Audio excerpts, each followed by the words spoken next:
আসসালামু আলাইকুম। এই দেখেন, এই যে ফুলটা আছে না, এটা মানে ঘাট পাকা হয়ে গেছে, তার মরার মতো অবস্থা। এটা তাজা করবেন কিভাবে? এই দেখেন, এটা তাজা করার একটা টেকনিক হইতেছে,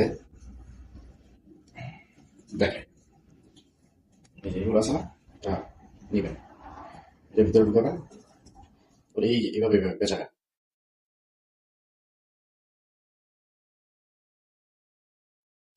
তাহলে দেখবেন কিছু কিছু কাস্টমার এসে বলে, সূর্যমুখীর ফুলটা কিন্তু এরকমেরই, যে গাছটা বাঁকা থাকে। তো এটার ভিতরে এই যে এগুলো ঢুকাইয়া এই সোজা করে দিবেন। তাহলে দেখা গেছে যে কাস্টমার আসলে ওরা তো বুঝে না, এই